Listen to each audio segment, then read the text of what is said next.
Hey, it's the Scoop post-game show here at CSNNW.com/live. I just got out of the Trailblazers locker room. We'll have locker room interviews for you coming up on the Scoop.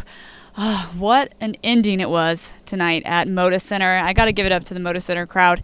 They were rocking throughout the entire game. It was crazy loud when Damian Lillard hit that three-pointer and got the foul call. And I thought, oh, this is one of the times where it's Lillard time and he's going to get the game-winning shot. But then it was Karl Anthony Towns at the end to get the easy bucket. Coach Stotts was asked about Towns basically being able to get that bucket so easily with Al-Farouq Aminu on him. And he said, well, we had Aminu on Towns the entire game. That was the game plan. They didn't know what was going to be drawn up for the very last play. You'll hear from Blazers head coach Terry Stotts. But let's take a look at the box score first for your Trailblazers. On the Scoop pregame show, I talked about how this season the Blazers and Timberwolves had close games for the first 3 games of the season series. I mean, the games have been decided by 6 or fewer points throughout this whole series this season. So it shouldn't have been a surprise that this was, in fact, a close game. But Lillard with 31 tonight. He went 11 for 22 from the field, 4 of 10 from behind the arc. The Blazers shot 50% as a team. But then you check out what the Timberwolves did. And I told you in the Scoop pregame show that they've been playing so well together. These young guys, it's definitely going to be a really bright future for the Timberwolves. But tonight, Andrew Wiggins with 23 points, and then rookie Karl Anthony Towns with 27. And Towns went 13 of 20 from the field. You see, though, that it was 25 free throw attempts for the Timberwolves tonight. They made 19 of 25.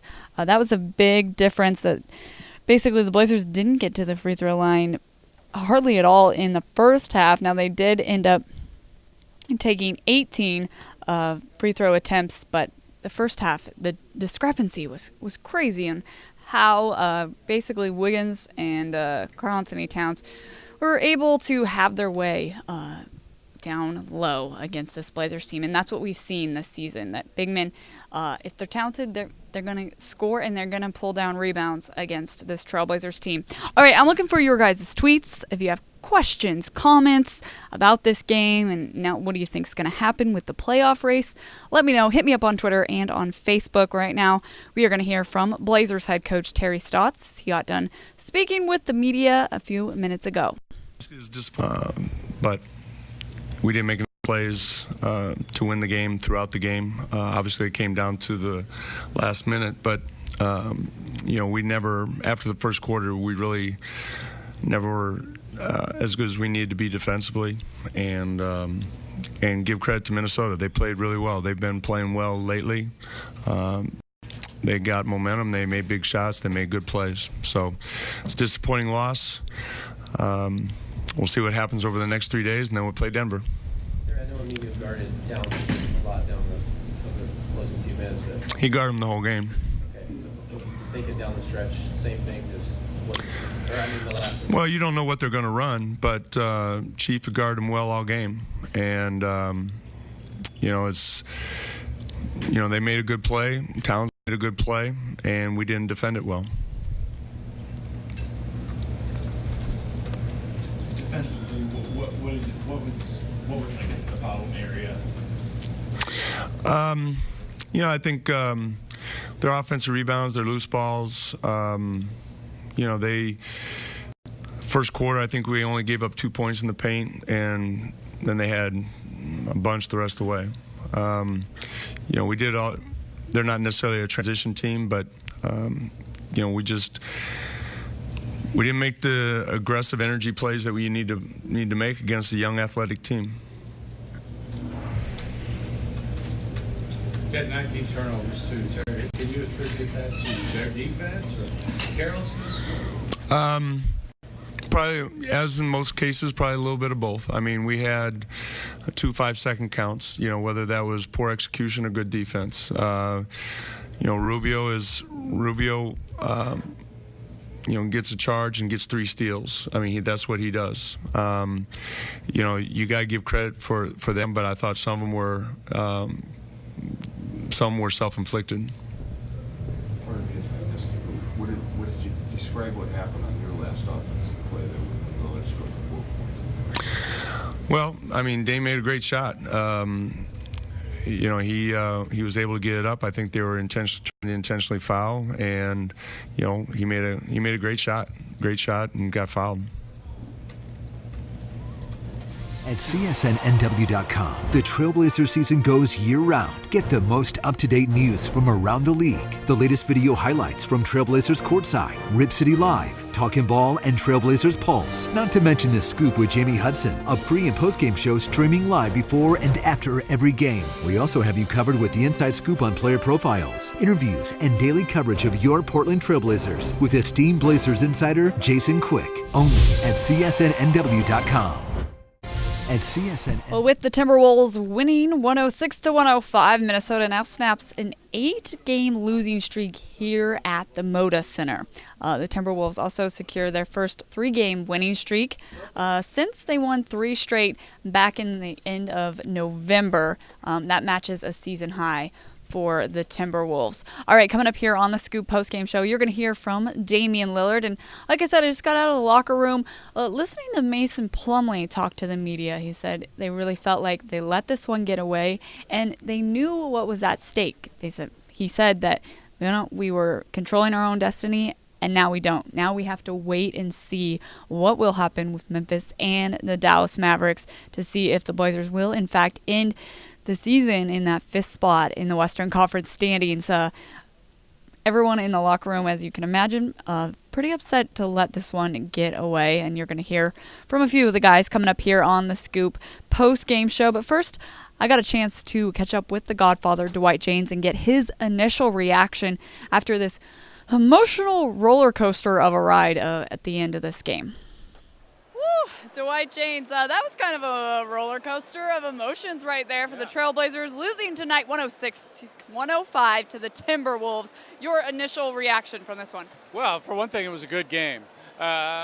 Minnesota played very well, I thought, and the Blazers didn't quite bring their A game. And it's going to cost them dearly, I think. They're in a real fight with Dallas now for that 5 seed. If they don't get the 5 seed, they're going to Oklahoma City. That won't be a pleasant playoff ride for the Trailblazers, I can tell you that right now. And we saw what's going to happen tonight when Minnesota used its size against the Trailblazers. They just can't do it. The game-winning shot, I mean, it's just criminal. They give up that easy a shot to lose a game, and it's because they can't defend inside. Their size is gone with Myers Leonard being gone, and they're really, they're defenseless inside. Offensive boards hurt them tonight, I thought, and all the turnovers hurt too. At times, Portland's guards could not get into the paint, couldn't beat their men off the dribble, and they don't get any help from the front court. So that makes for some lean times on offense. You talked about the turnovers. That's what really got me tonight, is kind of how sloppy it was for the Blazers. Yeah, it's too important a game to have 19 turnovers. You really can't. You can't be that sloppy in a game this important. And it was a disappointing game for them. I expected them to play a little better, but Minnesota's hot. They're beating everybody, and I thought the Blazers, Damian Lillard had a heck of a shot to tie it and then hit the free throw to put them ahead, but it wasn't enough. And it was too bad for Blazer fans because, like I say, there's some bad signs coming off this game. All right, for more on your Trailblazers, hit up our website, CSNNW.com. All right, it's a Scoop post-game show. Like I said, I got a chance to talk with Dwight Jaynes. Also, Blazers insider Jason Quick is just heading into the Talkin' Ball studio, so we'll get the Talkin' Ball clips here on the Scoop for you as well. Also, you're going to hear from Mike Barrett and Mike Rice, so lots of videos coming your way here on the Scoop. Tonight, this was the first time that I remember all season that the Trailblazers didn't meet in the middle of the court right after a game. Is that right, John Curry? There's been games where that's happened. Okay, it's rare.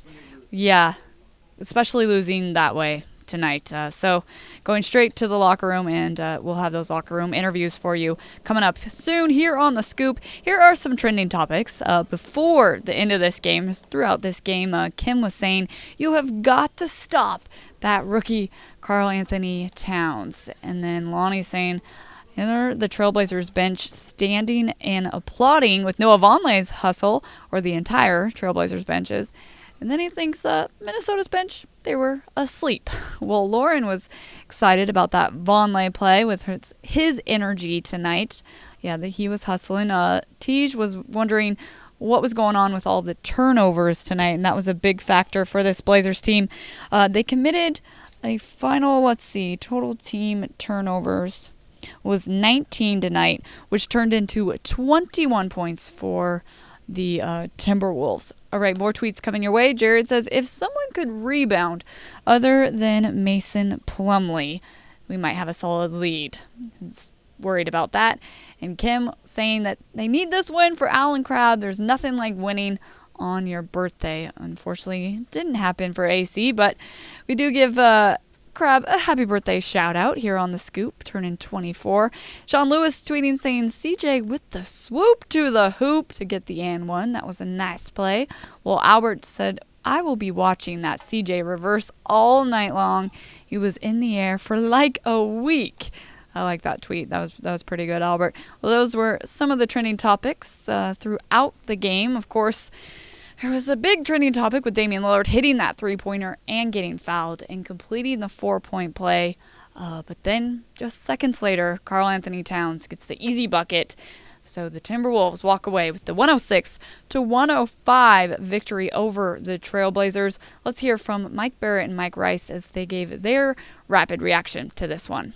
It gets their 15th road win against just 13 home wins, which is odd. Don't see that every day. But again, they've been on some of these big stages in crunch time, and they've come through. They did it just a few games ago at Golden State. They do it here tonight. Karl Anthony Towns with the game winner. And for the Trailblazers, they nearly had the clutch shot by Lillard that would have been the game winner. And it would have got the momentum going. They have 8 home wins in a row. That would have been 9 home wins going into the Denver game in the playoffs. And you just don't want the ending, because you had the greatest ending going with that 4-point play. But once again, they could go inside to Towns. He's, as we said, unanimous Rookie of the Year. And I'll tell you, he should be on some all-NBA teams. With the way he's playing, certainly. Yes. We bring in Adam and Michael upstairs, guys, for the Bimart post-game show that is coming up. Tough end for the Trailblazers tonight. Once again, it doesn't kill them, but it would have made life a lot easier had they won this one. Oh, you got that right. Yeah, this one stings a little bit, but just because how it ended, it was just from elation to deflation, I think is the best way to put it. What happened on the final play? Well, it felt like the thrill victory and the agony of defeat in 2 possessions. Kind of reminded me of the NCAA final game. In the NBA, by advancing the ball, you can get a good look with a short clock. Seldom will you get the ball at point-blank range on the block with your best player, but you got to give Sam Mitchell some credit for the execution. Yeah, there's no doubt. Minnesota's a team on the rise. They're going to be a fun team to watch for years to come. Hopefully it doesn't come at the expense of the Trailblazers. We'll hear from It gets their 15th road win against just 13 home wins, which is odd. Don't see that every day. But again, they've been on some of these big stages in crunch time, and they've come through. They did it just a few games ago at Golden State. They do it here tonight. Karl Anthony Towns with the game winner. And for the Trailblazers, they nearly had the clutch shot by Lillard that would have been the game winner. And it would have. The Trailblazer season goes year-round. Get the most up-to-date news from around the league. The latest video highlights from Trailblazers Courtside, Rip City Live, Talkin' Ball, and Trailblazers Pulse. Not to mention The Scoop with Jamie Hudson, a pre- and post-game show streaming live before and after every game. We also have you covered with the inside scoop on player profiles, interviews, and daily coverage of your Portland Trailblazers with esteemed Blazers insider Jason Quick, only at CSNNW.com. At CSNNW.com, the Trailblazer season goes year-round. Get the most up-to-date news from around the league, the latest video highlights from Trailblazers Courtside, Rip City Live, Talkin' Ball, and Trailblazers Pulse. Not to mention The Scoop with Jamie Hudson, a pre- and post-game show streaming live before and after every game. We also have you covered with the inside scoop on player profiles, interviews, and daily coverage of your Portland Trailblazers with esteemed Blazers insider Jason Quick, only at CSNNW.com. At CSNNW.com. All right, coming up on the Scoop post-game show, you're going to hear from Damian Lillard, and Lillard had quite a night, finishing with 31 points and 7 assists, and of course making that huge three-pointer with seconds to go in this game. But I want to let you know that Lillard, with his 5th assist tonight, recorded his 2,000th career assist. Now Lillard becomes the first NBA player with 6,000-plus points and 2,000-plus assists in his first 4 seasons since LeBron James did that from 2003 to 2007. All right, let's hear from Lillard as he just got done talking to the media in the locker room. It was, a little frustrating. Yeah.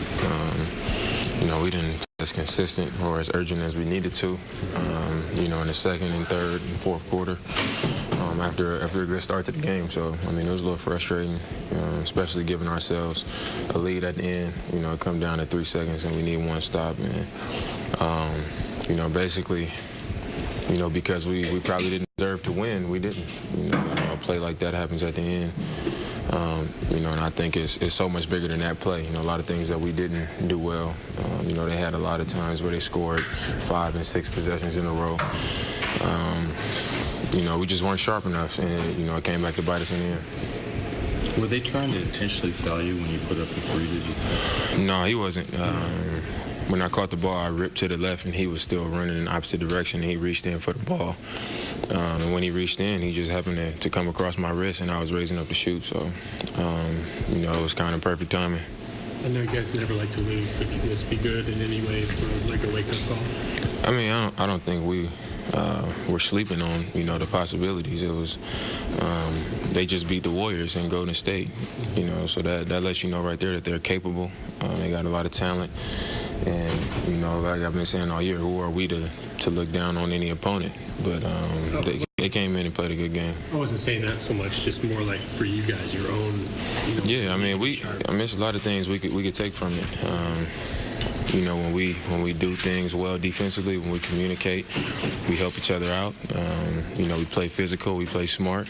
And offensively, we move the ball. We're at our best. And tonight, we did it in spurts. When we do it in spurts, we allow teams to do like Minnesota did tonight. You guys obviously controlled your own destiny coming in here. Is it extra frustrating in light of that? And now you have to kind of sit back and get help? We're in the playoffs. We just want to do the right things every game. That's the biggest thing, is play the right way and give ourselves a chance every night, our best chance. Tonight we didn't do that. But like I said, we're in, and whoever we end up playing, that's what it is. But we want to, push ourselves to get as high as we can and finish the season off the right way. What are you going to take from this heading into your last game with Denver? Just that you can't take the game for granted. You can't think that teams are going to come out and just lay down. Even though Minnesota or Denver won't be in the playoffs, they're both playing hard right now. Their season is coming to an end. And we got to be that much more sharp, especially because we're a young team that nobody expected anything from. And some of these teams look at us like they should be in our position. And, we're the team that they can beat. So we got to be much sharper. Scoop post-game show continues. Chris Burkhart from CSNNW.com with me straight out of the Timberwolves locker room. Was there some dancing? Because when I walked past that locker room, the music was blaring. Music was blaring. It was the first time I've walked by the visiting locker room and heard the music blaring right after the game. But, they were happy, and they have every reason to be happy to do what they did, to go 3-0 on that road trip. And it wasn't an easy road trip for them. It's impressive, and I think what you saw tonight is, something to kind of look forward to in the future. And I think this team can be pretty aggressive, pretty interesting. Of all the young teams, I think they have one of the best upsides for sure, because look at like a team that's trying to build around in Sacramento, like a DeMarcus Cousins, and a lot of young talent on that team too, but no chemistry, right? Minnesota is really starting to build the chemistry with one another, and it's starting to show. And that's huge because that's probably the hardest thing to build. You can have talent, but if they don't work together, you have nothing. And Minnesota's showing that they can start to work together, and it's pretty fun to watch. Yeah, it's clear that they really like each other. Karl Anthony Towns was getting the interview with the Timberwolves broadcast. Zach LaVine just came up and gave him the biggest hug, and I mean they're really excited for this 3-game winning streak with wins over the Warriors, Kings, and now the Blazers, like you mentioned. Yeah. Now you talked with Karl Anthony Towns and Ricky Rubio. Absolutely, and the thing with Anthony Towns too, after talking to him tonight and just really listening to him, it's interesting because earlier in the season they came to town, he definitely sounded like he was still a rookie, right? Kind of out how he was going to succeed in the league. Now he sounds like a veteran, a guy who's very comfortable, and that's part of the reason he's putting up some pretty good numbers. There was a stat I saw. I really wish I could remember where I saw it so I could attribute it, but it was talking about the player efficiency ratings of all these Kentucky players who have come out, and of all the Kentucky stars who have come out in the last decade, no one in their rookie season has a higher PER than Karl Anthony Towns, and that includes guys like DeMarcus Cousins. So pretty awesome for that guy. You know, he's likable. I'll give you that. Mm-hmm. And Rubio said it best. He said that, for those of you wondering, Rubio actually said that Minnesota was intentionally fouling Damian Lillard at the end. Apparently, the refs just thought the foul occurred just a second too late because Rubio didn't think he got the shot up, but that was their intent, was to foul, and then threw the little bit in there that you don't really get calls on the road the way you would hope. But it was interesting too that they were going for the foul there. Maybe not a dumb play, I don't think, considering the shooters you have, but it definitely backfired for sure. Yeah, it did. Coach Stotts thought they were intentionally fouling Lillard. Yeah, I didn't get a chance to see that. Yeah, no, he talked about that. That's okay. Okay, so now when you think about the 5th seed, now you've got to watch Memphis and the Dallas Mavericks because the Dallas Mavs do hold that tiebreaker over the Trailblazers. And they could win out. I mean, especially if teams are resting, which most teams are if they can at the end of the season. And watch the resting, Jamie, because we've talked about it, right? And I think it's interesting how certain players will rest, or certain teams will rest their players, and maybe that resting has a lot to do with the playoff seeding and who they want to play and face in the playoffs. Who does Memphis face next? Clippers. Memphis faces the Clippers. Yep. What are the chances the Clippers go full on rest mode, rest every single person possible to try to gift Memphis a win, to do all they can to keep Memphis in contention and get Memphis back into the 5th seed, because they would probably rather face Memphis than Portland. So that's something you got to watch. Obviously, the Mavericks, who are starting to maybe kind of put things together there, and you know, it's gosh, you really wish it would have been a little clearer after this game. I was hoping, but no, I still have hotels reserved in about 10 different cities right now, not knowing where we're going. But yeah, I think that's interesting, and I would really watch what the Clippers do with their personnel, and then I definitely think it raises the question about when to rest players, how to rest players, and the politicking that goes on trying to get that matchup you want. It's all a chess match, really, so it's going to be interesting. Yeah, and the Clippers rested pretty much everyone yesterday except for Jamal Crawford, and then Crawford gets the game winner against the Utah Jazz, so they're already resting. Right. It's always interesting to me because, like I said, I know you're in that playoff hunt, but to rest all your guys against a team like Utah, who's in the thick of the playoff hunt, right there in the 8th seed with Houston right behind them, I don't like it. But hey, it's going to be an interesting down to the wire season here. Yeah, it is. Curry, what were you thinking over there? Yes. Yeah, that's what we're talking about. Yeah. All right. Okay, well, we've got more from Talking Ball coming up on the Scoop Post-Game Show. Thanks for stopping by, Chris. I appreciate it. Yeah. Our faces don't look as good as they do in that selfie, do they? Oh, I know. I should show that selfie in case people didn't get to see it. No. Where were all the big guys? Aminu was the biggest guy in that lineup on that last play. Yeah, well, wasn't Ed Davis out there at that point? Ed Davis was not on the floor. Watch that final play. Mo Harkless, Al-Farouq Aminu, CJ, Crabbe, Dame. But Coach Stott said that Aminu had been on Towns the whole night. That was the game plan. They didn't know what was going to happen in the final shot. Worked all night, didn't it? Yeah, not quite. Yeah. Hey, but that goes back to when we talked about, are you going to continue to play small ball and have them adjust to your game, or are you going to adjust to the opponent in playing big? Hey. Didn't adjust to that tonight and kept with your small ball. So Gotta take risks, I guess. Yeah, I guess so. All right, let's hear from our Talking Ball crew. Well, that was interesting.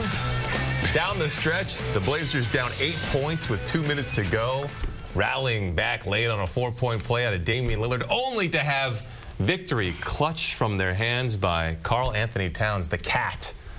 What happened? Meltdown. Yeah, well... But does it extend now beyond what we saw on the court tonight? You know, I'm not sure if it extends beyond the court, but here's the thing. What we saw was just a manifestation of what was happening all night. So at the end of the game, it just was the culmination of being out-rebounded on the offensive end, the second chance points, Karl Anthony Towns being too big for anyone else on the court. That's just kind of how the game ends when that happens.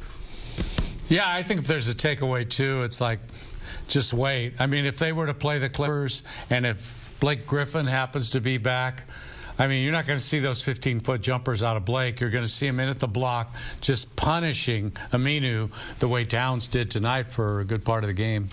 Yeah, I mean, I thought the Blazers got thoroughly outplayed. I thought Minnesota deserved to win the game. I mean, we forget that Portland was down 7 with about a minute and a half left. I think we saw why Minnesota... Some are high on them because of their good young core. We certainly saw that tonight, but we also saw why they've lost, 52 games in trying to blow that lead. So the Blazers did not play well enough. I mean, we'll analyze every part of it, and, it came down to the end there with a big mistake, it seemed like. But, they had so many opportunities against Minnesota. That's a bad team. Yeah. And they did not take advantage of it, and so that's what happens. And I think the hard part is, like what Dwight said, is you don't know if that mattered, right? That loss really could have mattered big time. Might not have mattered at all. We'll have to wait and see. All right, so Dallas plays the Clippers tomorrow, not Memphis. Memphis played tonight against the Warriors as we go around the NBA. Now, I wasn't talking about who they're playing tomorrow. I was just talking about I said Memphis' Clippers schedule. Yeah, you were. And I said Clippers tomorrow because I knew that Clippers were playing one of the two, but it was Dallas, not Memphis. All right, here's what happened tonight, though. Okay, if you didn't see it, Memphis did lose by 1 point to Golden State in Memphis tonight. Also, talk about Chicago and Cleveland, 3-point win for the Bulls. You've got Phoenix and New Orleans, blowout win, 121-100, the final for the Suns. And Atlanta getting past Boston, 118-107 in the loss for the Celtics. Marcus Smart with 19, but Paul Millsap had in himself a night, 31 points and 16 rebounds. Well, Oklahoma City just loses by 2 points to Sacramento, 114-112 the final. And OKC not resting their guys tonight. Kevin Durant with 31, Russell Westbrook dishing out 18 assists as well. So that's what happened earlier tonight around the NBA. Then you check out now updated Western Conference standings. So much to look at between Memphis and Dallas. I think more people should be talking about the Mavs and be worried about Dallas catching the Blazers because they do hold that tiebreaker. But now we don't know what's going to happen, but I say worry about the Mavs more so than Memphis. All right, let's hear from our Rip City Live crew and the Godfather, Dwight James, as he got to catch up with the one and only Bill Walton today, and this interview was classic Bill Walton. With Bill Walton in town promoting his new book, and part of that book talks about his time with the Portland Trail Blazers and some not-so-fond memories of his time dealing with the Blazer medical staff at the time. In part, in the book it reads, "The Blazers and the doctors told me that the pain in my foot was a mental thing.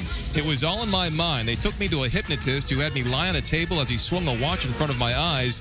Then the Blazers and the doctors told me that my problems were in my soul, so they took me to a faith healer." Well, Dwight James caught up with the team doctor for the Blazers at the time, Dr. Robert Cook, and Dr. Cook tells Dwight, "I see he's doing a reading this weekend at Powell's. That book should be on the fiction shelves over there, at least the parts that deal with the Trailblazers and his medical treatment." And so with all that, Dwight, you had some follow-up questions for the Big Redhead. Yeah, well, Dr. Cook says they never sent him to a faith healer or a hypnotist, but we asked him about that. But first, Bill Walton is basketball's version of Mr. Rogers. So it's always a beautiful day in Bill Walton's neighborhood. He's going to tell us about that first, and then we'll get to the serious stuff. I came here 42 years ago, and I've been back a lot of times, but to come back now and to see the growth, to see the development, to see the progress, and just how fantastic it is, including with the basketball team, and what Damian Lillard and what C.J. McCollum have done on the court, in the community, and to see the business of the Blazers just doing so fantastic, and to have a great teaching coach, a leader in Terry Stotts. The franchise is in great hands right now, and it's just spectacular to see what's going on here. Portland, the Rose City. Okay, Bill, let's get about the book. Why now? Why did you write it now? Talk about your motivation for doing it. I grew up in a world of books. Mom was a librarian. We didn't have a TV in our house growing up, and so all these books that I read as a child that shaped me, that molded me, that challenged me, but also inspired me to move beyond the narrow confines of my own little tiny life. People have been after me forever to write a book. And when I was lying on that ground for all those years, Dwight, I kept asking myself, what am I going to do with the rest of my life? So when I got up, I formed this partnership with Simon & Schuster, and it was tough. I wrote the whole book myself. I did the whole audio book myself, everything, all the artwork, it's all mine. I have to tell you, Dr. Bob Cook is a little upset about the assertions in your book that they sent you to a faith healer and a hypnotist. Yeah. He said that didn't happen. Well, I wrote the book. I was there. Is this a long tour for you, or is this you going everywhere? This is going to be an endless tour for the rest of my life. And I'm staggered by how fun it's been, because I didn't think it would be fun. I don't like talking about myself. I'm not a self-promoter. I'm a team guy. But this is a book about a lot of the epiphanic moments in my life.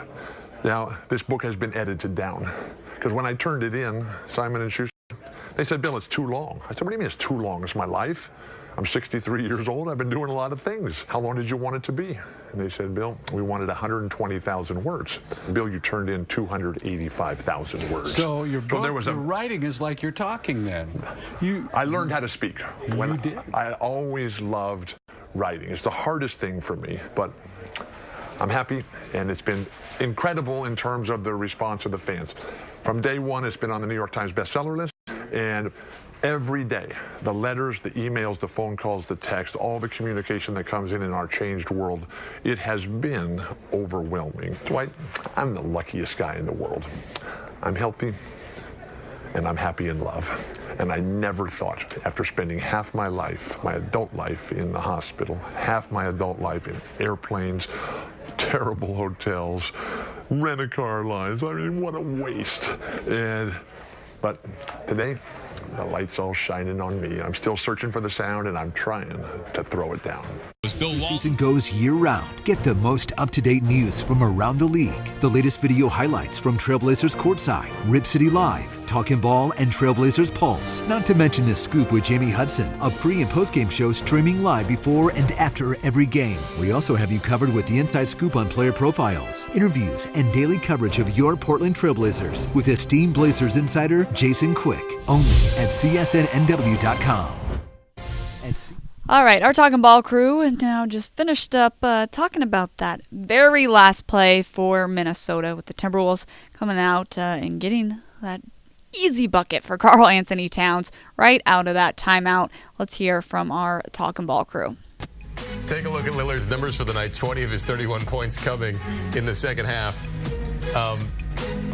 And it's going to be a situation where he's going to have the game thrust onto his shoulders. And it was late. And, you know, he said that Rubio wasn't trying to intentionally foul. I think Sam Mitchell was saying in the postgame over there that that was the intent. Yeah. But they couldn't. Tough. Dwight, you're always on the side of they should foul. Yeah. When you're up 3 to try and prevent it. But I've always said that means you're putting the game in the hands of the defender. Or excuse me, the game in the hands of the guy you're trying to defend and the referee, 2 other people as opposed to just playing defense. And that's what happened. Well, Rubio, I mean, if they really wanted although they would have fouled CJ after he picked up the ball. They had plenty of chance to foul him. Yep. And seriously, I mean, you look at this play. Okay, he's fading way left. The ball goes in.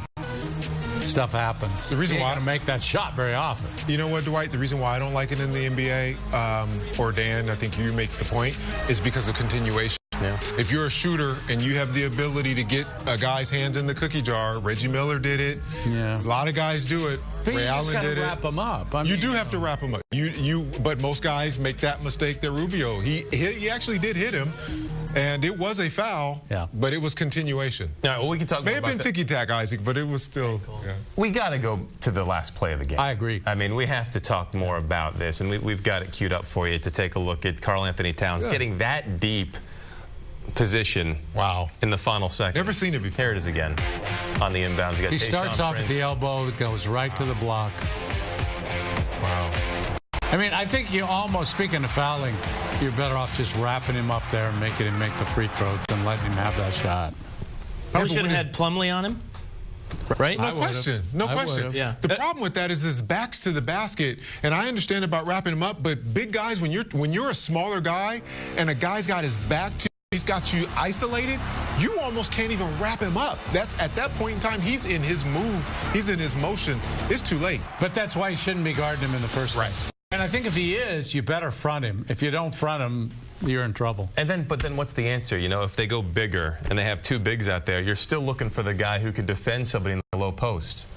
Their bigs have proven they can't do that against the very best this league has to offer this season. I think we've made that point several times. Right, but then, okay, so now you try Minu, a longer, more athletic guy to see, try your luck in a game like this. Yeah. And hey, he's the rookie of the year. My thought is, if your center can't guard him, why is he your center?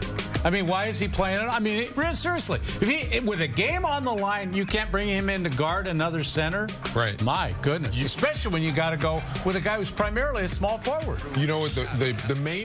All right, the Scoop postgame show continues, and I've got some tweets. Jason says he still loves his Trailblazers no matter how much they hurt him.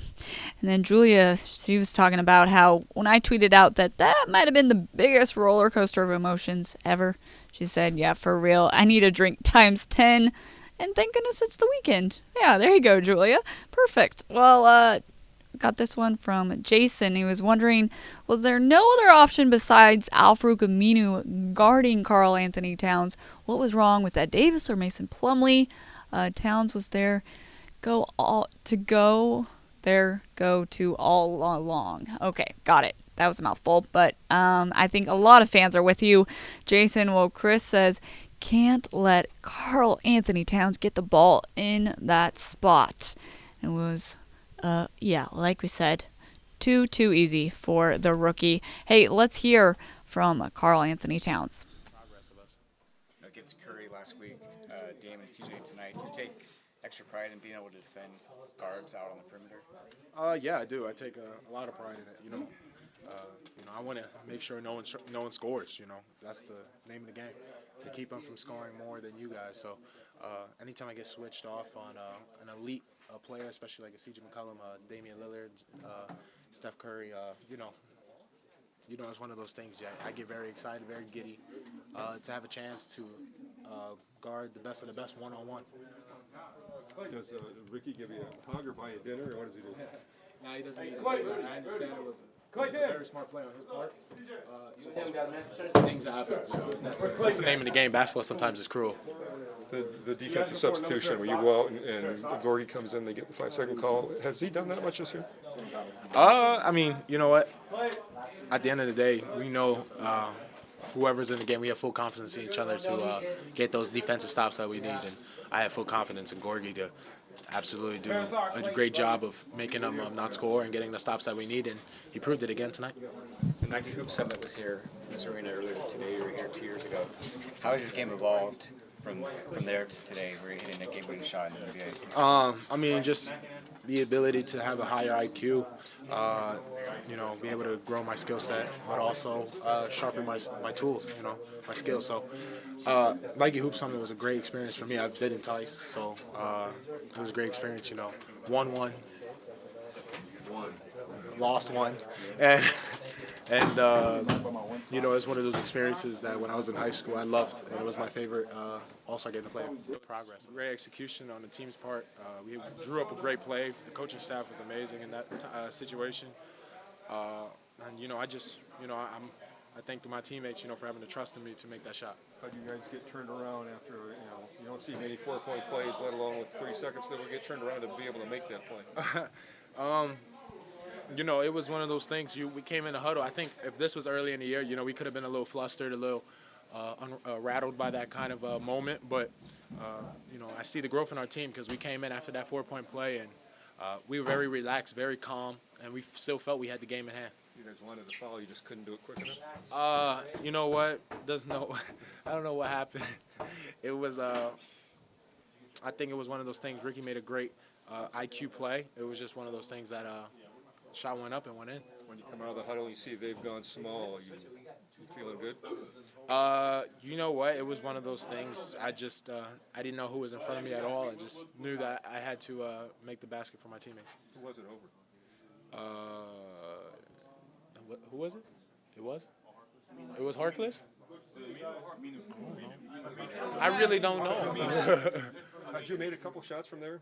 Yeah, I mean, I've hit a lot of shots, right hooks in my career, so I think I could just add that one up. Had you done that tonight, though, before that? I mean, I work out a lot, hitting right hooks from there, and it was one of those moments that it was you know, my team just needed me to hit that shot. I wanted to do everything possible to hit it. I feel like to be going home 3-0 from a road trip. Believe me, the road trip has felt long. So, you know, we've played some great teams, and to come out 3-0 against the teams that we've played at is a blessing first, but second, it shows the progress. There was great execution on the team's part. All right, you just got to hear from rookie Karl Anthony Towns. We talked a lot about him on the Scoop pregame show. He's putting up numbers that were similar to Shaquille O'Neal numbers, and then his efficiency rating is spot on with Tim Duncan's rookie efficiency rating. So, impressive season for Karl Anthony Towns. All right, next up we're hearing from Mason Plumlee. On the night, Plumlee finished with 15 points. He also pulled down 15 rebounds, so quite a night for Plumlee. Let's hear from him. And he was obviously a big weapon for them tonight. Yeah, no, he scored a lot, hit shots, and made plays. You feel like you guys let an opportunity slip away tonight? For sure. You know, we knew the importance of this game. I think we tried to save it at the end, but we didn't really play with a purpose throughout the game, and I think that's why it was so close going down the stretch. Cool. How would you describe kind of the mood in here now? Yeah, I mean, it's not a good feeling. We know we let one get away. Now it's wait and see. We were in a position where we were in control. Now we're not in control, so just have to wait and see, and then beat Denver. CSNNW.com. The Trailblazer season goes year-round. Get the most up-to-date news from around the league. The latest video highlights from Trailblazers Courtside, Rip City Live, Talkin' Ball, and Trailblazers Pulse. Not to mention The Scoop with Jamie Hudson, a pre- and post-game show streaming live before and after every game. We also have you covered with the inside scoop on player profiles, interviews, and daily coverage of your Portland Trailblazers with esteemed Blazers insider Jason Quick. Only at CSNNW.com. At CSNNW.com. All right, the Trailblazers have one more regular season game left, and that will be played on Wednesday here at the Moda Center with the Blazers hosting the Denver Nuggets. Former Trailblazer Will Barton will be in the house, of course. I know a lot of you guys still love Will the Thrill. We'll have that game on KGW on Wednesday. It'll be a 7:30 tip-off, so another late game, and that means the Scoop pregame show will start at 6:30 on Wednesday night, right back here at CSNNW.com/live. All right, our Talkin' Ball crew just finished up talking about the Western Conference playoff race. Let's get their thoughts on where they think this Blazers team will end up in the standings. Well, they're not fully in control of their destiny for the 5 seed anymore. The Mavericks can win out and overtake them for the 5 seed. But if the Mavericks lose one more game, it's the Trailblazers back within full control. And here you see what 538.com suggests will happen Well, it looks like that final record should be 44-38, not 45-38. That's what would have to happen if you were to update the projection for 538 after They get tonight's a do-over somewhere along the line. after tonight's loss. But as it stands, and we saw what happened, and look, they beat Denver on Wednesday. That's it. Unless Dallas wins out. And I know, Dwight, you still think there's a possibility. Yeah, I think that could happen. That Dallas wins. Depending on who plays for the teams Dallas plays. Yeah, they got the Clippers. There's too many teams not playing all Clippers, their guys. Jazz, Spurs. Right. And the Spurs and Clippers could be resting guys. At Clippers, and then at Jazz the following day on a back-to-back. The Now, Jazz it's not your typical back-to-back because it's a matinee tomorrow, then a night game. And I think one thing we've learned in these couple weeks, you can't say that's a win, that's a win, that's a win. I mean, Phoenix beating Houston, Minnesota beating Golden State, Minnesota beating the Blazers. That's what makes this time of year great. Houston was totally mysterious. Yeah. You wonder if guys are throwing games or something. That just can't happen. That was crazy. Yeah. Well, they're not. All right, the scoop continues. We've been talking about how the Blazers this season have been struggling with their interior defense. Of course, tonight with Karl Anthony Towns getting 27 points, also pulling down 9 rebounds. Remember the last game with Cantor getting 30 and 22. So the Blazers have been struggling definitely with their interior defense, and that's what our Talking Ball crew just got done talking about. Guy gets body to body on you and jumps, you can't jump. Right. He's got you pinned on the ground. There's no way he could get close to that shot. Question becomes now, Orlando against these big guys like this, do they start throwing extra looks like Cousins burned them?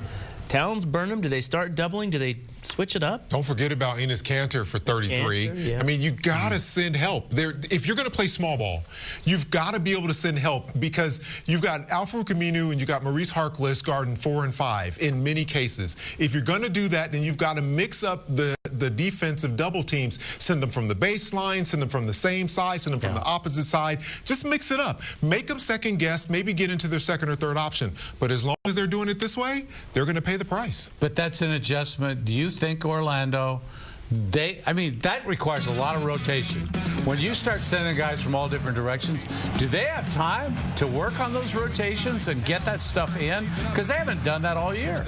But isn't that the benefit of having smalls play on perimeter? I'm not arguing with because smalls have the tendency to understand how to rotate. When you're communicating, when you've got Al-Farouq and Maurice Harkless and Dame and CJ, these guys know how to communicate to each other and they point, you're like, okay, I'm going this way. That's why you have the benefit of playing small ball. Otherwise, then small ball's no value. I asked you guys before the game on Rip City Live if you'd rather have Karl Anthony Towns or Anthony Davis to start your franchise. We've seen Anthony Davis disappear. Going into this game in 3 months with Portland, Towns was averaging 20 and 10. We haven't seen Towns disappear. The best don't go anywhere, and this guy's not going anywhere. We haven't seen Towns go for 50 either, and that's Davis is capable of that. He's had his big games. That's true. But I also believe that there is almost as much defensively in what Towns can do for you as Davis can. And you're right, Davis can explode, and he's got a couple years on Towns, but I mean, this guy. He's a beautiful blend of inside and outside. I mean, he's really a headache to guard. I don't know that Anthony puts that kind of fear in you as a defender. I think he's a little bit more finesse, a little bit more perimeter. I love Towns. Did anybody take? Who'd you guys take? Davis. Everybody took Davis? Yeah. Who would you take? I would take Davis, but I would take Minnesota over New Orleans. Oh, yeah. If that makes sense. That makes sense. Yeah, I'm with you. Minnesota's core group of young players is about as good as anybody in the league has right now.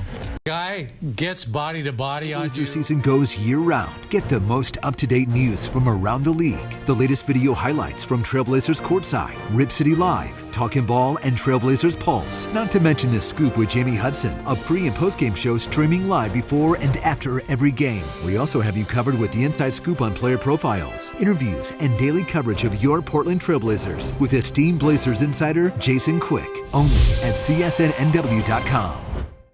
at CSNNW.com. The Trailblazer season goes. Hey, the Scoop postgame show continues right here at CSNNW.com/live.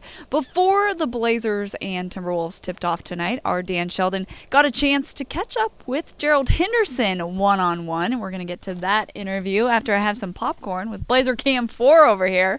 No, I'm good, actually. Thank you. For now. Hey, let's hear from Gerald Henderson as he sat down with Dan Sheldon on Rip City Live on CSN before the Blazers and Timberwolves. By Mr. Gerald Henderson, his first year as a Portland Trailblazer. Welcome in. We haven't talked to you in this setting, I think, since Media Day was the last time we had you live. It's been a while. It was about 5 months ago. It's been a while. Yeah. A lot has happened since then.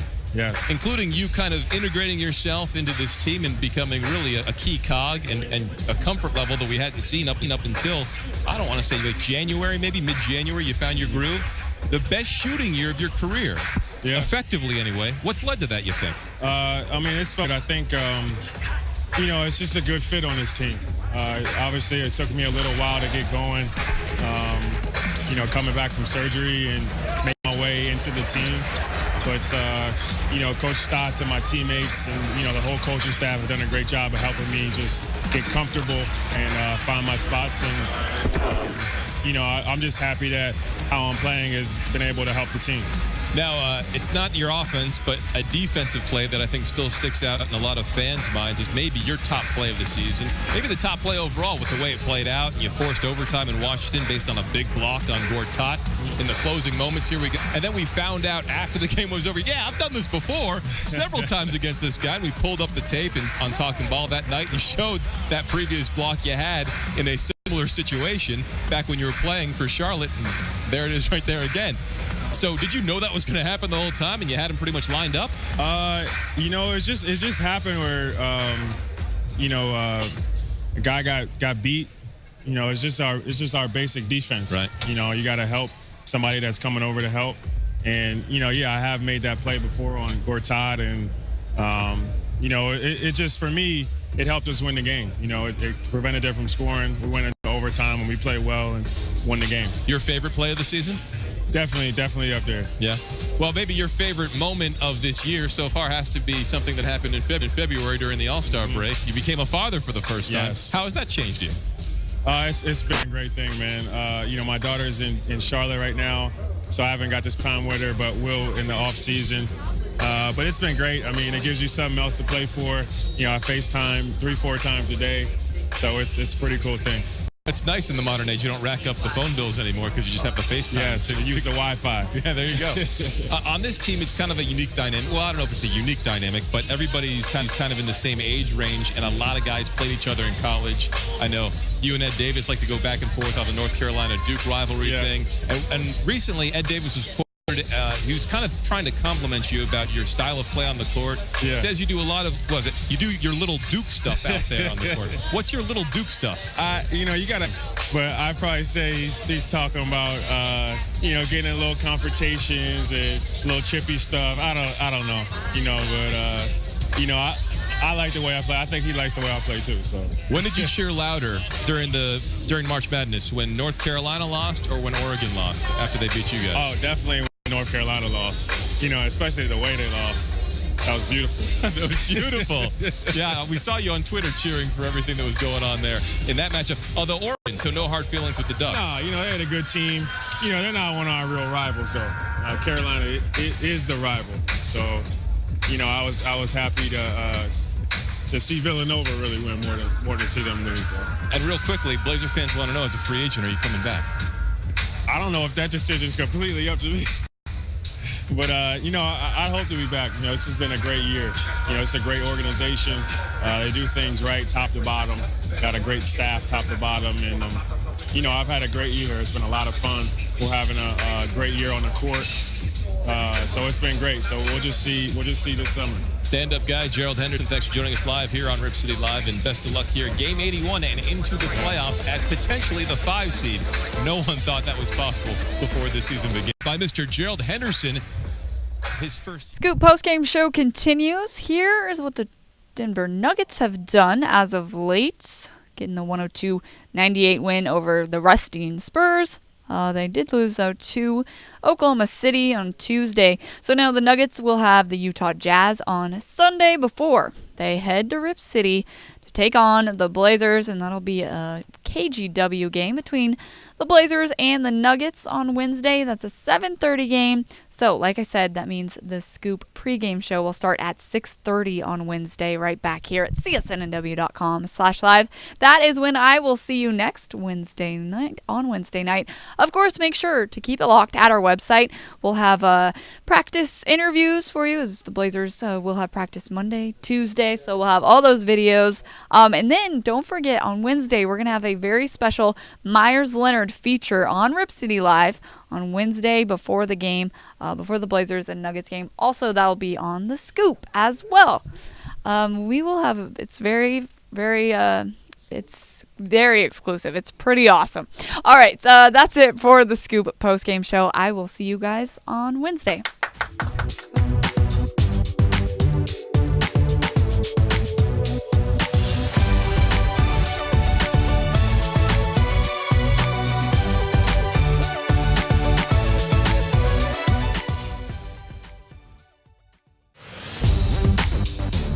Get the most up-to-date news from around the league. The latest video highlights from Trailblazers Courtside, Rip City Live, Talkin' Ball, and Trailblazers Pulse. Not to mention the Scoop with Jamie Hudson, a pre- and post-game show streaming live before and after every game. We also have you covered with the inside scoop on player profiles, interviews, and daily coverage of your Portland Trailblazers with esteemed Blazers insider Jason Quick. Only at CSNNW.com.